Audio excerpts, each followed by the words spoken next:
하겠습니다. 지난주에 그 6월절을 준비시키시는 그 6월절 어린 양이신 예수님을 우리가 15절까지, 10절에서 15절까지를 나눴고, 오늘은 16절부터, 제가 오늘 본문 부분만 다시 한번 더 읽어 드리겠습니다. 그 16절입니다. 14장.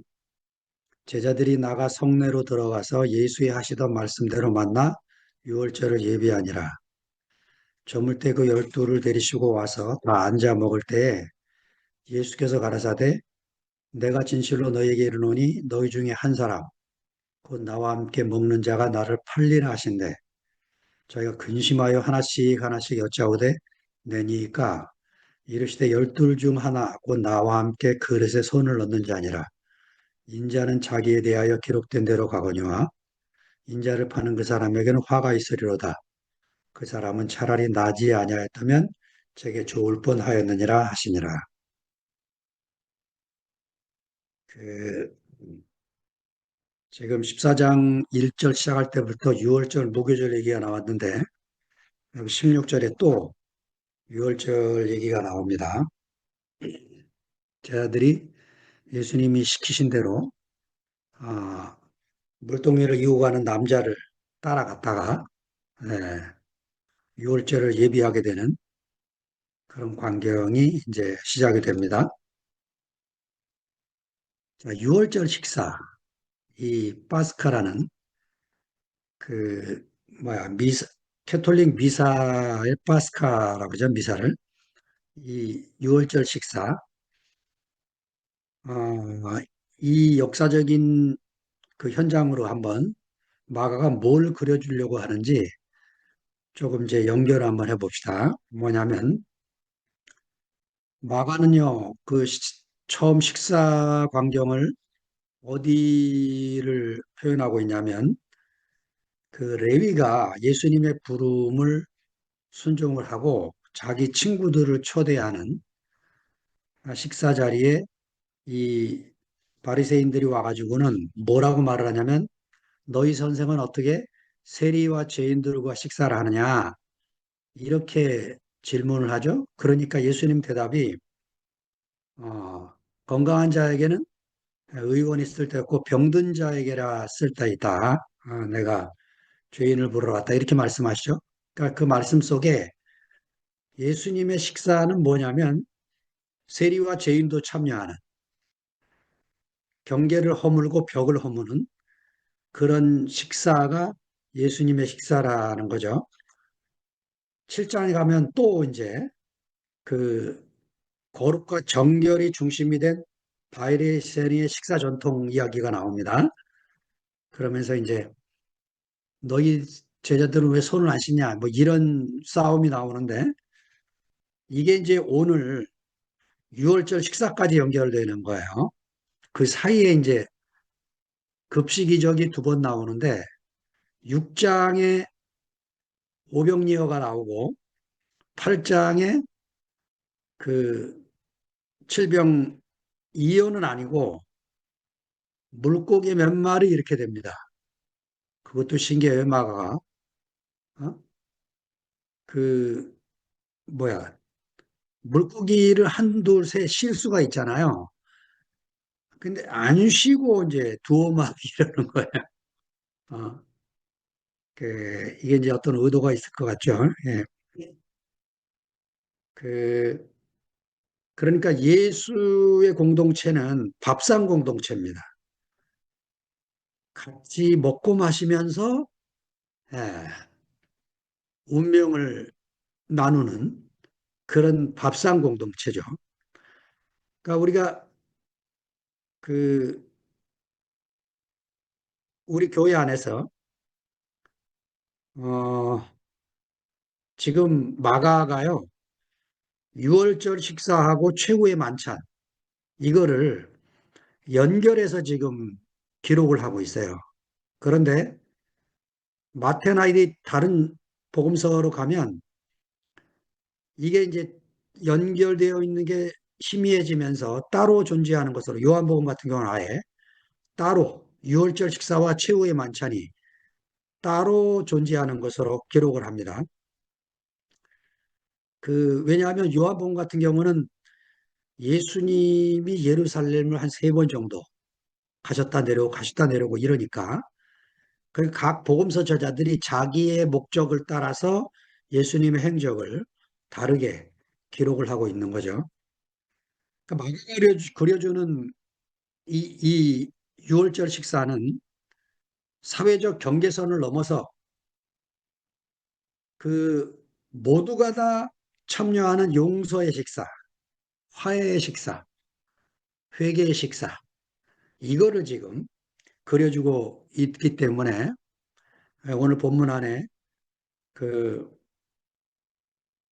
내 그릇에 손을 넣는 자, 그러니까 예수님의 식사 그릇에 다 같이 손을 넣고, 예, 거기에 구운 빵이 있었겠죠?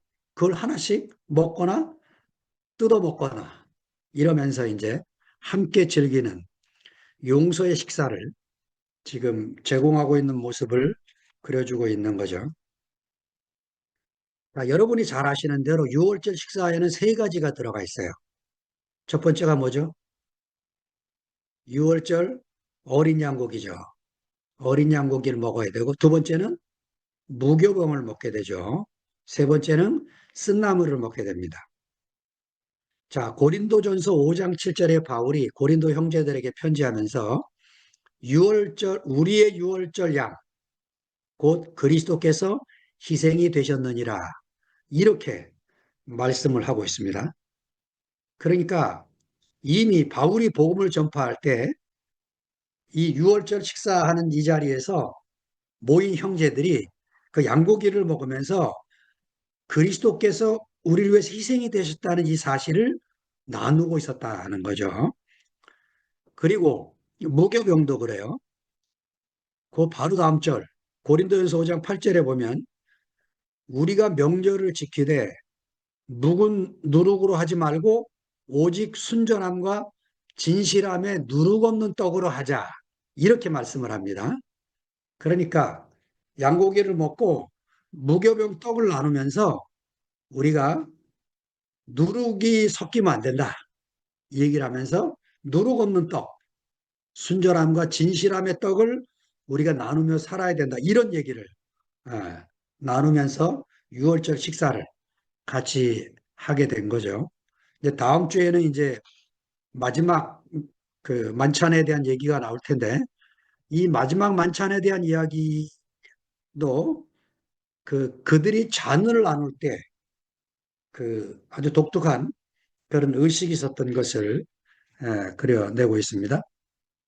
자, 세 번째, 쓴나물은요, 왜 쓴나물을 먹게 되냐면 이들의 노예 생활 430년 이것을 잊지 않고 기억하도록 애굽 땅 종되었던 곳에서 너희를 불러내신 여호와 우리가 종된 생활을 살 때 어떻게 살았는지를 잊어버리지 않도록 내 구원의 첫자리 내가 하나님의 부름을 받기 전에 어떻게 살았는지를 잊지 않도록 하는 이 쓴나물 그래서 내가 은혜 아래 살고 있는 이것을 당연하게 여기지 않도록 예, 내가 지금 은혜가 와서 그 은혜로 말미암아 사는 것이지 내가 마치 그런 사람이 됐기 때문에 다시는 옛날로 안 돌아갈 그런 자신만만한 자리에 있지 않도록 주의하게 하기 위해서 이 쓴나물을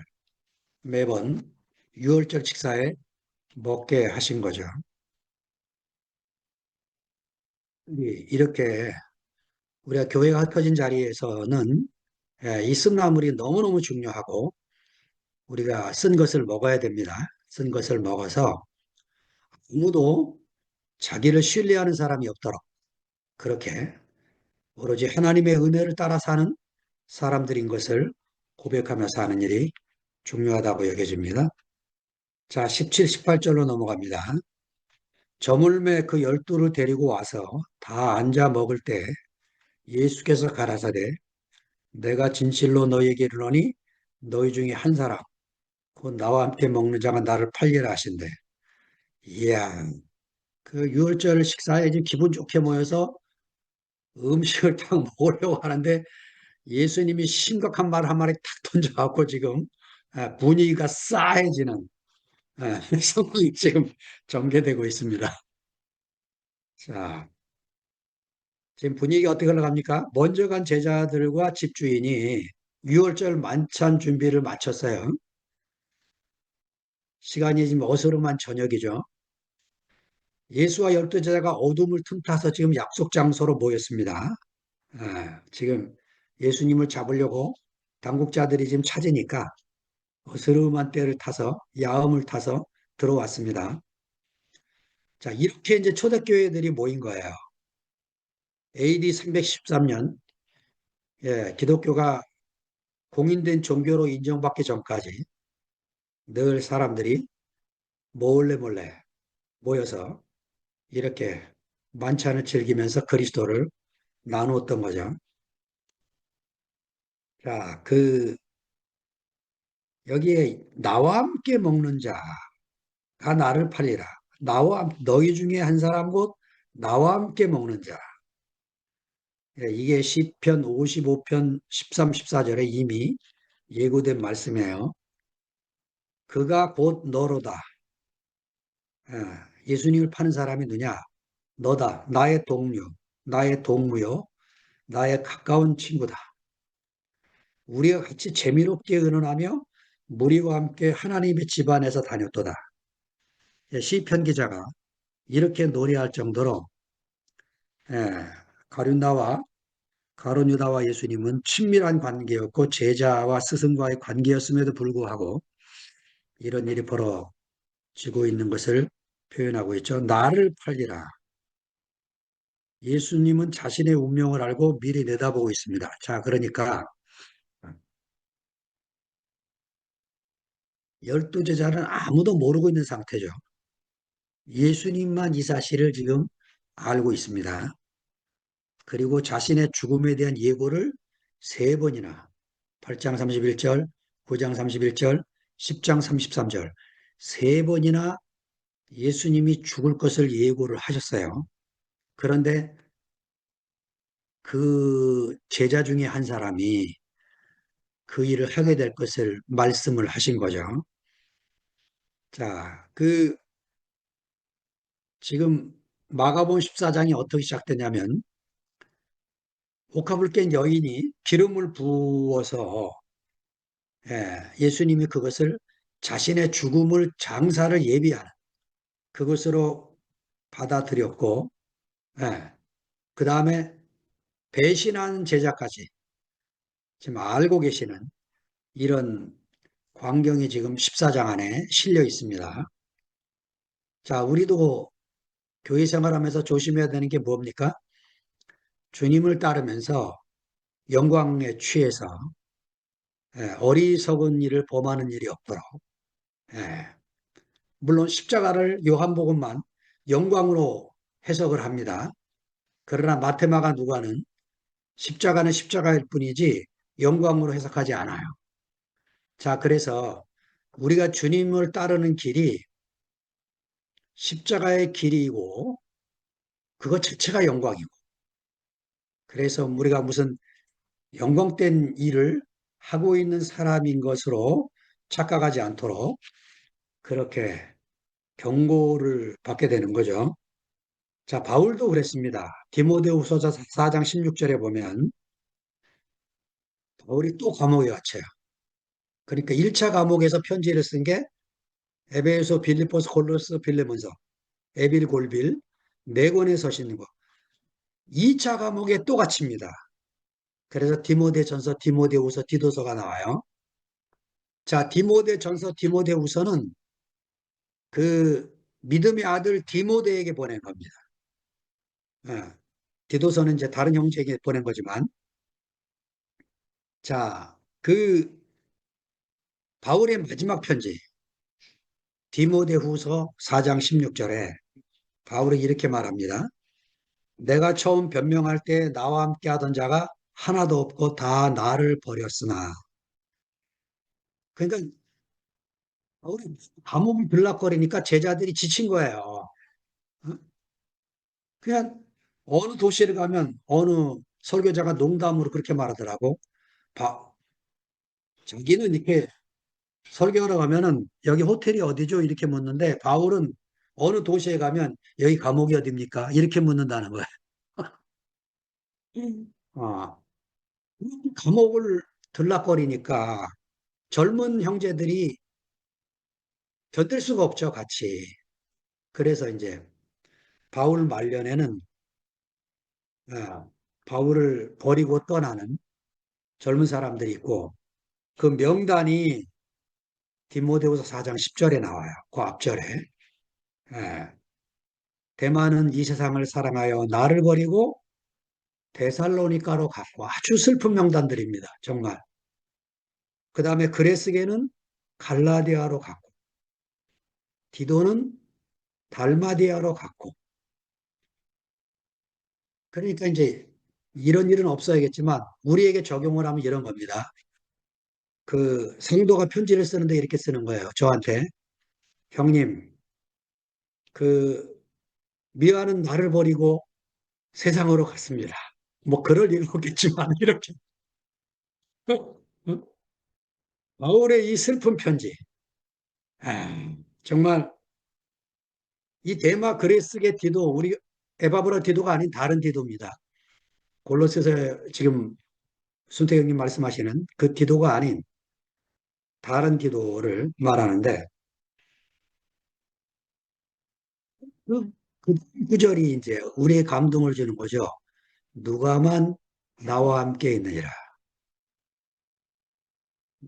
누가는 바울의 주치의로 끝까지 따라갔어요.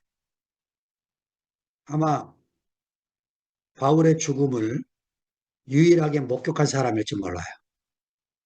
그 뒤에 바울이 누가가 복음서를 쓰는 겁니다. 사도행전하고 복음서 두 권을 쓰게 되는 거죠. 어, 아마 저도 교회가 이런 사태가 아니면 저도 목사님을 따라서 영광에 취해 살 뻔했어요. 예, 뭐 우리 교회가 최고다 하고 이러고 살 뻔했습니다. 이제 하나님이 우리에게 은혜를 주셔서 정말 누구도 그럴 수 있는 예, 자신을 신뢰하면 누구도 그럴 수 있는 그 자리에서 우리가 다시 발견되니까 저도 이제 일반 교회 목사님들의 훌륭한 설교를 가끔씩 듣고 그들의 좋은 점을 배우려고 하고 예, 그래 생각을 하고 살고 있습니다. 우리 목사님도 아주 지혜로운 길이 하나 있었는데 그것을 배우지 못하고 끝까지 버텨서 이런 일이 생겼다고 생각이 들어요. 지금 70이면 원래 교회 목회자들이 은퇴를 해야 됩니다. 예, 그래서 지혜로운 목사들은 70대면 자기가 하고 싶은 일을 하러 나가요. 그래서 또 다른 목회를 합니다. 훌륭한 목사님들이 많아요. 진짜. 그래서 후임자 세우고 나가서 예, 또 다른 사역을 하고 예, 그런 남서울교회를 시작하신 강남에서 홍정길 목사님 은혜교회를 세워두시고 후임자에게 위임식 주고 자기는 남서울 은혜교회를 세워서 당신이 하고 싶은 장애자들을 모아서 장애자들이 마음껏 드나드는 교회를 하신 거예요. 그러니까 얼마든지 길이 많았는데 그런 지혜로운 길을 못 가신 거죠. 안타까운 거예요. 자, 19절로 갑니다. 저희가 근심하여 하나씩 하나씩 여짜오되 내니까. 자, 저희가 근심하여 마가복음에 두 번이 표현되고 있는데 하나는 부자 청년이 예수님에게 영생이 어떻게 해야 내가 영생을 얻겠습니까? 인생의 가장 중요한 질문. 그 질문을 던지러 왔음에도 불구하고 이 청년을 사랑한 예수님이 해준 말씀이 이 청년에게 대답이 못 돼요. 그리고는 슬픈 기색을 띠고 근심하며 갔다. 이렇게 기록이 되고 있습니다. 그, 그 근심이 제자들 속에 다시 나타나고 있는 거예요. 제자들이 왜 근심합니까? 너희 중에 한 사람, 나와 함께 이 떡을 먹는 자가 나를 팔리라 했으니까 이제 열둘 중에 한 사람이라니까 누군지 어떻게 알겠어요. 전부 이제 근심에 쌓여서 서로를 쳐다보게 됐습니다. 잠언서 15장 13절에 보면 이런 말씀이 나와요. 마음의 근심은 심령을 상하게 하느니라. 예, 그래서 우리가 이 세상 근심 걱정 주님을 의지하면서 떨어버려야 되는 거죠. 여기 이제 마가만 표현하는 요 하나씩 하나씩 이런 표현이 하여튼 마가가 재미있는 표현들이에요. 하나씩 하나씩 예수님께 여쭈었다. 상상이 됩니까? 이제 그 베드로부터 묻겠죠. 주여 접니까? 근데 이게요. 그 원문에 보면 메티 에고인데 에고는 나라는 말이에요. 에고. 메티는 부정이에요. 부정. 그러니까 그대로 직역을 하면 저는 아니죠. 이렇게 묻는 거예요. 내니까 이렇게 묻는 게 아니고 설마 저는 아니죠. 그러니까 예수님한테 지금 너는 아니다. 이 말을 다 듣고 싶은 거예요. 지금 12명이 저는 아니죠. 하고 차례로 차례로 하나씩 하나씩 물었다는 거죠. 제가 이 하나씩 하나씩이라는 말 때문에 하이든 교향곡 45번이 기억났어요. 그 4악장쯤 가면 1악장이 아주 경쾌하고 빠르고 박력 있게 음악이 시작되다가 2악장, 3악장 지나고 4악장쯤 들어서면서 아주 느린 아다지오로 쭉 가다가 예, 이 연주자들이요. 옛날엔 전기불이 없었잖아요. 그러니까 하나씩 하나씩 이제 촛불을 끄고 사라져요. 예, 비올라 킨 사람 사라지고 또 첼로 킨 사람 사라지고 하나씩 하나씩 사라지는 거야. 악보에 그렇게 돼 있어요. 하이든이 쓴 악보에. 마지막에는 오보에하고 바이올린 주자 둘 이렇게 셋이 남았는데 무대가 다 어두워졌잖아요. 거의 다. 하이든이 왜 이렇게 곡을 썼냐면 지금 공작이 자기 놀고 자기 재미에 취해 갖고 지금 이 악기 연주자들 휴가를 안 보내주는 거야. 거의 궁중에서 놀게 말들고 연습시켜 갖고 1년 가까이를 집에는 못 가고 있는 거예요. 그러니까 하이든이 머리를 짜낸 거예요. 이 사람들을 어떻게 휴가를 가게 만들까? 어? 그 공작을 마음을 상하게 하게 하지 않으면서 어떻게 휴가를 보내게 할 수 있을까 하고 고민하면서 악보를 쓴 게 요 교향곡 45번입니다. 그래가지고 마지막 장면을 보면서 공작이 이게 왜 이러지 하다가 아하 얘네들이 휴가를 못 갔구나. 그리고 이제 이 음악이 끝나자마자 전부 휴가를 보내줬다는 거예요. 예. 아, 예수님도 지금 이 사람을 꼭 집어내서 어? 이 사람을 지금 망신을 주고 정죄를 하려고 이 말씀을 하고 계시는 게 아니고 예. 예수님도 어찌하든지 가룟 유다의 마음을 돌이켜서 어? 마지막 기회를 주려고 하고 계시는 거죠. 예. 2절로 넘어갑니다. 이르시되 열둘 중 하나 곧 나와 함께 그릇에 손을 넣는 자니라. 예. 자, 제자들이 지금 다 같이 그릇에 손을 넣어서 이제 음식을 먹고 있다가 예수님이 이렇게 말합니다. 열둘 중 하나, 곧 나와 함께 그릇에 손을 얹는 자다. 이 말을 끝나자마자 제자들이 어떻게 했을까요? 손을 빼겠죠. 아, 예, 아주 정말 이 놀라운 광경을 마가 그리려고 이렇게 해서 하나하나를 강조하는데 저는요, 이 본문을 계속 이렇게 읽고 또 읽다가 마가의 마음이 만져지게 됐어요. 왜냐? 마가 이후에 마태와 요한복음은요, 아예 콕 집어서, 예, 그, 이렇게 말합니다. 마태복음은 메티에고 에이미 라삐 이렇게 물어요. 라삐요, 접니까? 이렇게 물어요. 그러니까 마태복음 26장 25절 내가 말하였도다 이렇게 써요. 예. 그러니까 마가는 지금 그 마음이 아니에요. 마가는. 예. 요한복음은 이렇게 말해요. 사탄이 그 속에 들어갔다. 이렇게 말을 해요. 어. 그 여자들이 지금 가룟 유다를 어떻게 처리할 것인가를 각자 다른 마음으로 기록을 하고 있는 거죠. 지금 제 아들은 지금 누군지 몰라요. 예수님만 아십니다.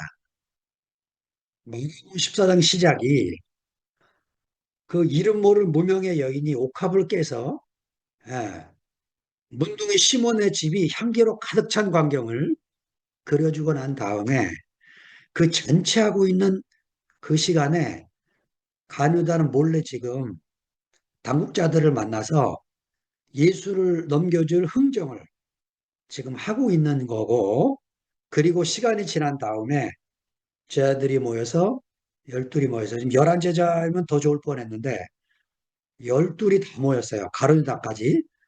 열둘이 다 모여서 지금 예수님이 하는 말이 너희 중 한 사람, 곧 나와 함께 먹는 자가 나를 팔리라.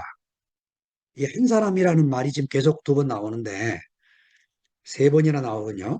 하나씩 하나씩까지. 지금 뭔 얘기를 하냐면, 지금 마가가 콕 집어서 정보를 주지 않는 이 한 사람. 이게 무슨 의도냐면, 나도 될 수 있다. 그 한 사람이. 예. 바른저다가 특별해서 예수를 판 게 아니고, 나도 그런 사람이 될 수 있는 한 사람. 이 한 사람을 지금 경보로 보여주고 있는 암시라고 여겨집니다. 누가 그런 일을 하겠습니까? 누가 그런 일에 빠지겠어요? 예. 그 누가복음을 가면요.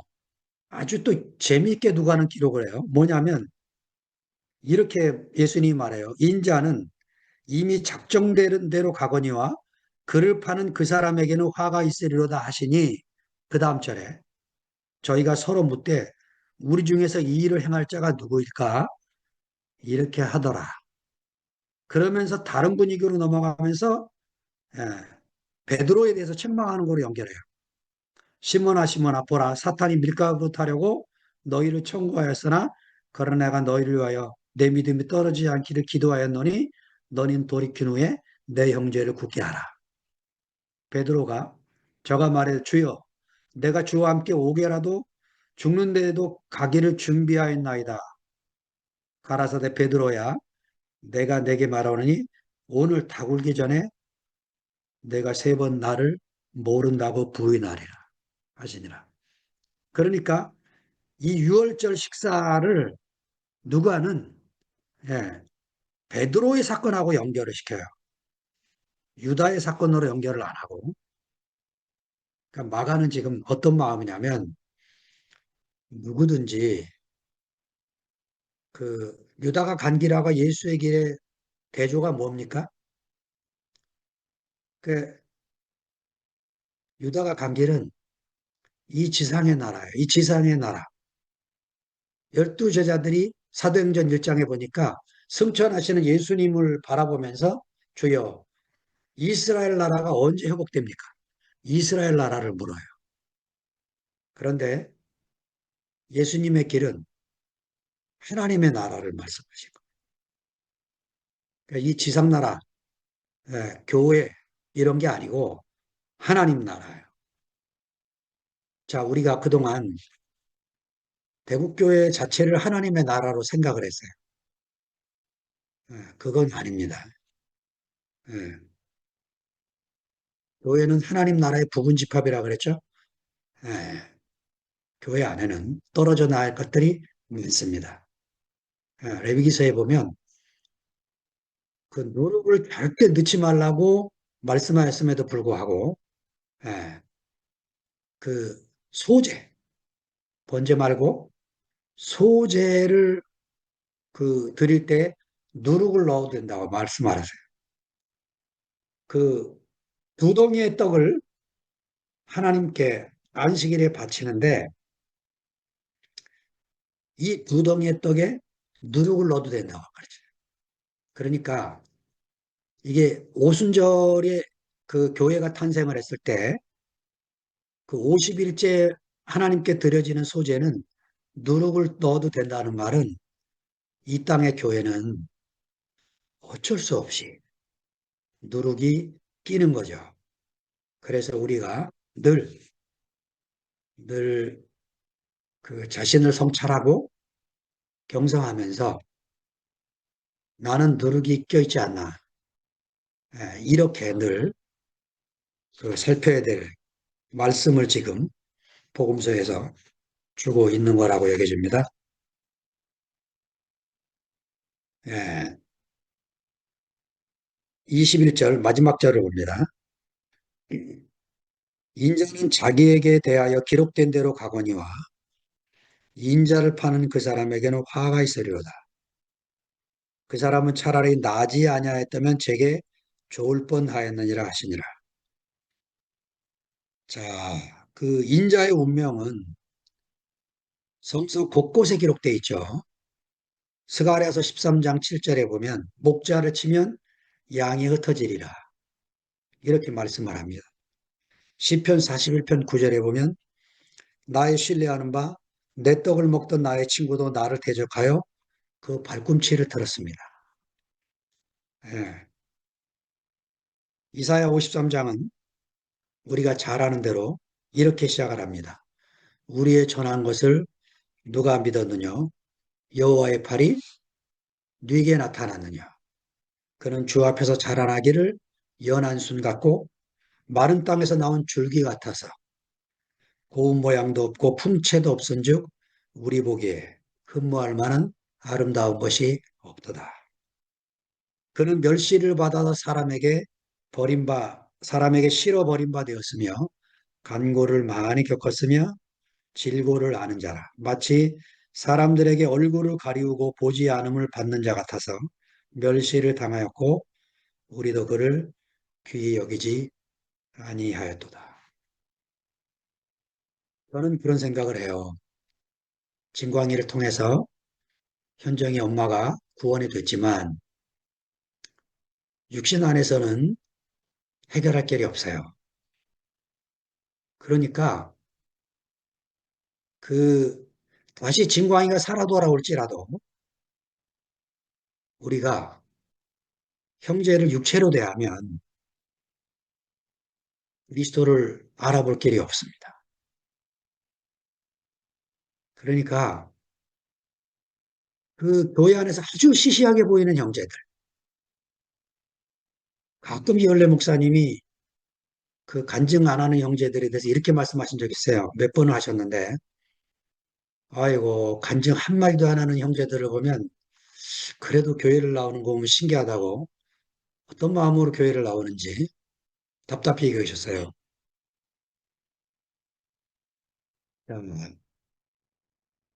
한마디 간증도 못하면서 주문 빠지지 않고 오는 형제들. 예. PM 주일 예배에 한 번도 간증을 못하면서 빠지지 않고 오는 형제들. 예. 우리가 이런 시시하게 보이는 이런 형제들을 아주 귀하게 여기고, 예, 예수의 운명이 그를 이끌고 있음을 우리가 잊지 않고 잘 살피고 잘 섬기고 연약한 지체를 예, 주님의 지체로 우리가 받아서 섬겨야 되겠죠. 인자를 파는 그 사람에게는 화가 있으리로다.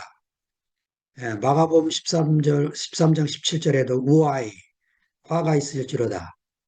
이 말이 나오고 있었어요.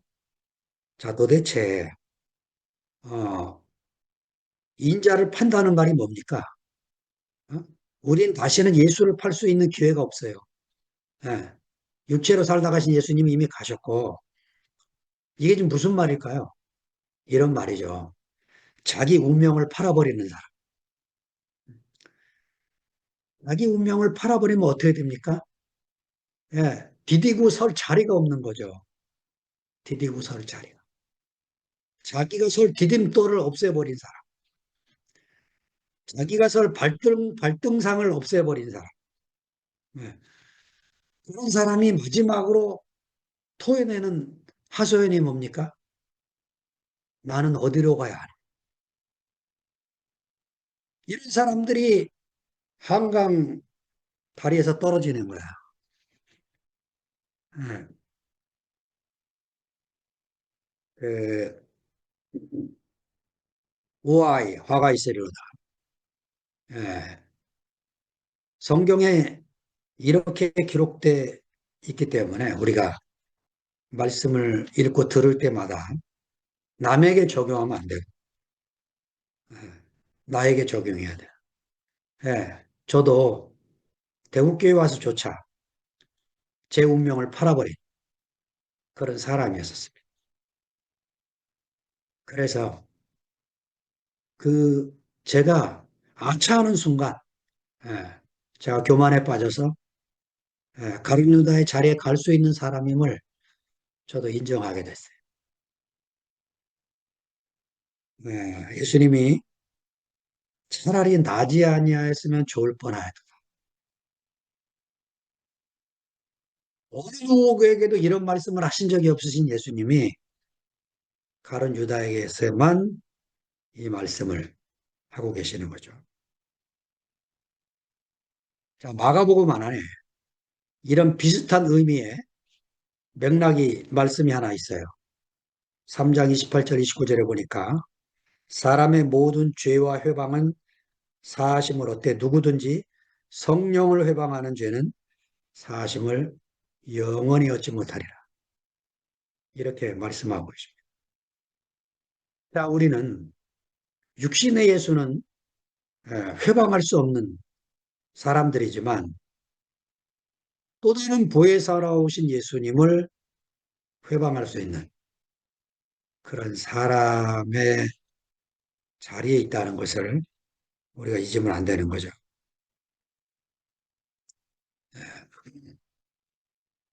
엊그제 주일날 최종년 목사님이 에베소서 4장 25절부터 28절을 말씀하시면서 나 그런 제목 처음 봤어요. 진짜.